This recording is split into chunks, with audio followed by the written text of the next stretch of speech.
August 9th, 1969. Dawn broke over Los Angeles, casting long shadows over the Hollywood Hills. What authorities found at the home of Roman Polanski and Sharon Tate sent shockwaves through the city, a wave of terror that would soon ripple across the nation.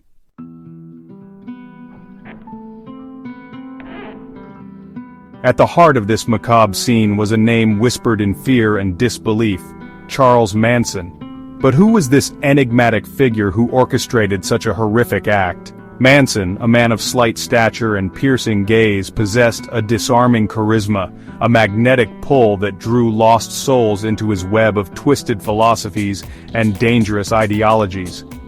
Exploiting the counterculture movement of the 1960s, Manson assembled a group of disillusioned young people, primarily young women, who were drawn to his pseudo-philosophical ramblings and promises of a utopian society.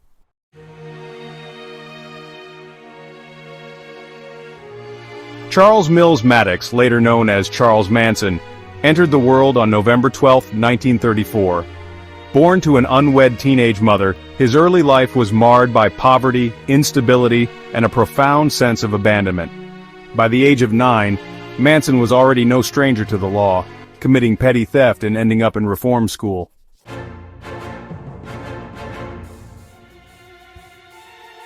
McNeil Island Penitentiary, a maximum security prison in Washington state, became Manson's sanctuary and his crucible. He immersed himself in books, devouring everything from psychology and philosophy to the occult and Scientology. He saw himself as a prophet, a messiah figure destined to lead a chosen few through an apocalyptic race war he called Helter Skelter. Inside McNeil, Manson honed his manipulative skills, surrounding himself with a coterie of impressionable inmates who hung on his every word.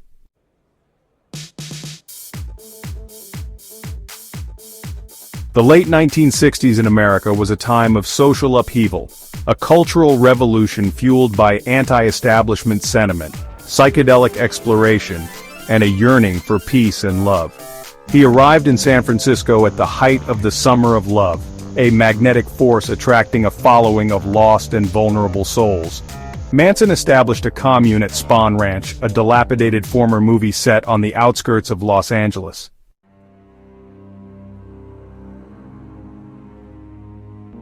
Hidden away in the canyons outside Los Angeles, Spahn Ranch became the epicenter of Manson's burgeoning cult. Life at the ranch was a bizarre mix of free love, drug-fueled escapism, and Manson's increasingly unhinged pronouncements. But beneath the surface of this seemingly idyllic existence, a darkness was brewing.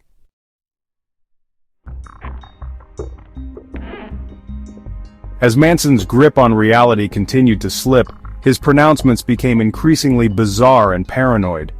He spoke of a coming war between the races, a bloody conflict that would cleanse the world and leave him and his followers as the rightful heirs to a new social order. His followers, their minds clouded by a potent cocktail of drugs, sleep deprivation, and Manson's relentless indoctrination, readily accepted his twisted prophecies.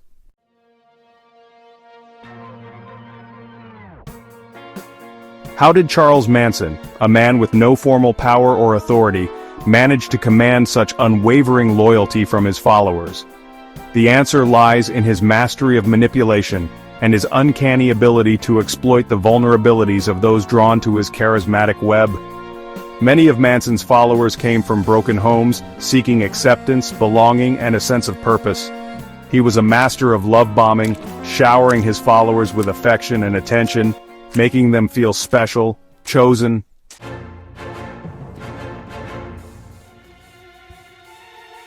August 8, 1969. Sharon Tate, heavily pregnant and radiant, entertained Friends celebrity hairstylist Jay Sebring, coffee heiress Abigail Folger, and her lover writer Wojciech Frykowski.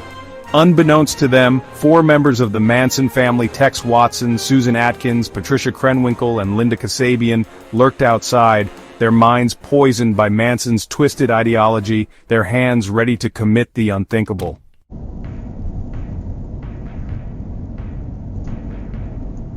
The first victim was an 18-year-old named Stephen Parent, who had the misfortune of driving down Cielo Drive as the Manson family lay in wait.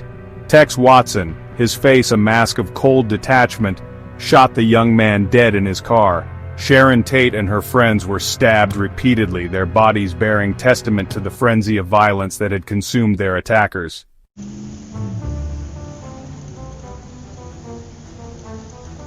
The following night, as Los Angeles reeled from the horrors on Cielo Drive, the Manson family struck again. This time, their victims were Leno and Rosemary LaBianca, a couple chosen seemingly at random from the affluent Los Feliz neighborhood. Tex Watson, Leslie Van Houten, and Patricia Krenwinkel turned the LaBianca home into a bloodbath.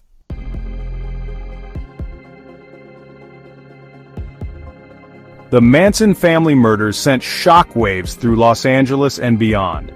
The sheer brutality of the crimes, coupled with the seemingly random choice of victims, created a climate of fear and paranoia.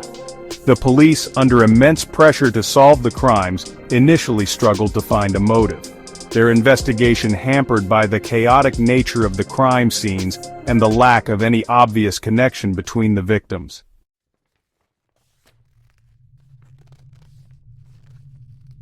Weeks turned into months. The break came from an unlikely source, a jailhouse confession. Susan Atkins, already incarcerated on unrelated charges, boasted to a fellow inmate about her role in the Cielo Drive murders.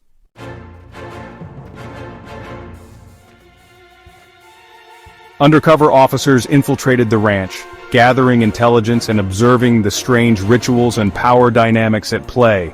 What they found was a community under the spell of a charismatic but deeply disturbed individual. Manson, with his piercing gaze and messianic pronouncements, exerted an almost hypnotic control over his followers. They called him Charlie or God, their devotion bordering on the fanatical. They believed his every word, their minds warped by a potent cocktail of drugs, sleep deprivation, and his relentless indoctrination. The raid on Spahn Ranch yielded a trove of evidence, weapons, bloody clothing, and most chillingly, notebooks filled with Manson's rambling pronouncements about Helter Skelter and the coming race war. The idyllic facade of the commune crumbled, revealing a sinister underbelly of manipulation, violence, and a chilling disregard for human life.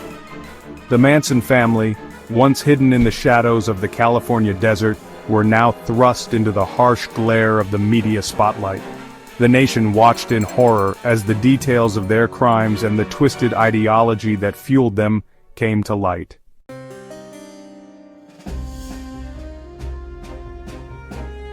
The trial of Charles Manson and his followers was more than just a legal proceeding. It was a cultural moment, a reckoning for a nation still reeling from the turbulent 1960s. The courtroom became a stage, where the dark side of the counterculture movement played out in all its disturbing detail. Manson, relishing the attention, turned the trial into a circus, disrupting proceedings with outbursts, carving an X into his forehead, and attempting to intimidate witnesses and the jury with his piercing gaze. His followers, their loyalty unwavering, followed his lead, chanting in unison, shaving their heads, and even giggling during graphic testimony.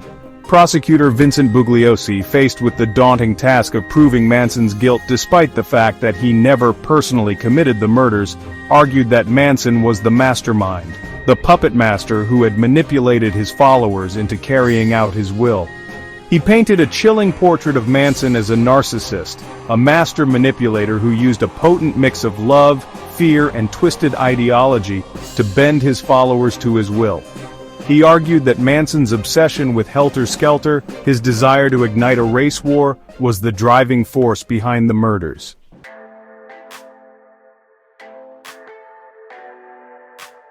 One of the most disturbing aspects of the Manson family murders was the role played by Manson's female followers.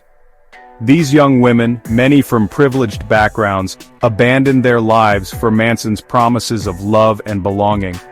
How could they have been so easily manipulated? Manson was a master manipulator, preying on their vulnerabilities.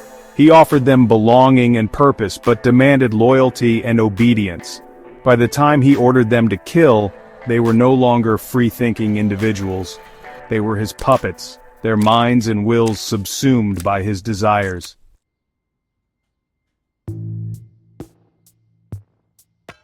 After a grueling 9-month trial, the jury reached a verdict. The tension was palpable as the foreman pronounced the fate of Charles Manson and his followers guilty on all counts.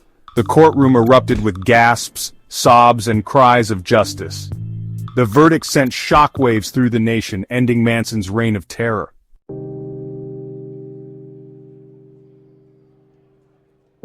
Life in prison did little to diminish Manson's notoriety. He became a macabre celebrity, his face plastered on magazine covers, his pronouncements from prison eagerly consumed by a public both repulsed and fascinated by his brand of evil. From behind bars, Manson continued to grant interviews, his words a rambling mix of pseudo-philosophy, delusional pronouncements, and veiled threats. He maintained his innocence, claiming to be a victim of a corrupt system, a scapegoat for a society consumed by its own demons. He cultivated a following of outsiders and misfits, drawn to his message of rebellion and his aura of danger. He communicated through letters and phone calls, his twisted ideology seeping out into the world, finding fertile ground in the minds of those seeking meaning in the darkest corners of society. His followers, some of whom remained fiercely loyal, continued to champion his cause, proclaiming his innocence and spreading his message of hate and paranoia. They saw him as a martyr, a political prisoner, a misunderstood visionary persecuted by a society that feared his power.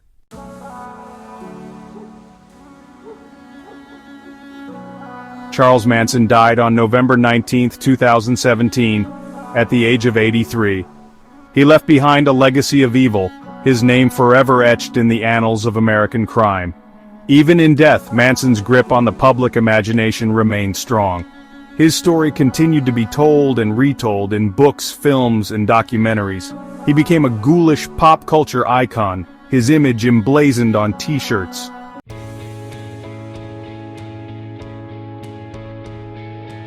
The Manson family murders cast a long, dark shadow over the American psyche, marking a brutal end to the idealistic 1960s. The era of flower power and free love, already teetering on the precipice of disillusionment, came crashing down under the weight of such senseless violence. The idyllic vision of a peaceful, harmonious society, so powerfully articulated by the counterculture movement, lay shattered, replaced by a chilling awareness of the darkness that lurked beneath the surface of American life. The murders were a stark reminder that evil could wear a human face, that even the most utopian ideals could be twisted into instruments of hate and destruction. The nation mourned the loss of Sharon Tate, a young, beautiful actress whose life had been tragically cut short, and the other victims whose only crime had been to cross paths with a group of lost souls under the spell of a madman. The Manson family murders became a symbol of a society grappling with profound social and cultural upheavals, a society struggling to reconcile its ideals with the harsh realities of a world on the brink of chaos.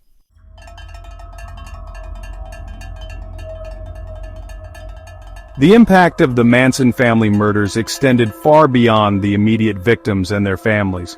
The case left an indelible mark on the American justice system, raising questions about the nature of culpability, the influence of charismatic leaders, and the role of mental illness in criminal behavior. The trial, a media spectacle that captivated the nation, forced Americans to confront the dark undercurrents of their society, the allure of fringe ideologies, and the vulnerability of individuals seeking belonging and purpose. For those who lived through that tumultuous period, the Manson family murders remained a haunting reminder of a time when the darkness seemed to close in, when the veneer of civilization felt perilously thin. The echoes of that trauma reverberated through the years, influencing countless books, films, and documentaries, each grappling with the enduring question, how could such horrors have happened?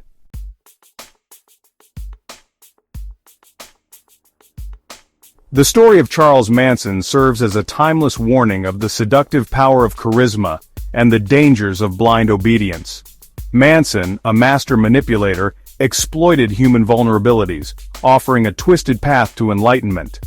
His followers surrendered their free will, becoming instruments of his will. The Manson family murders remind us of the fragility of peace and the importance of critical thinking.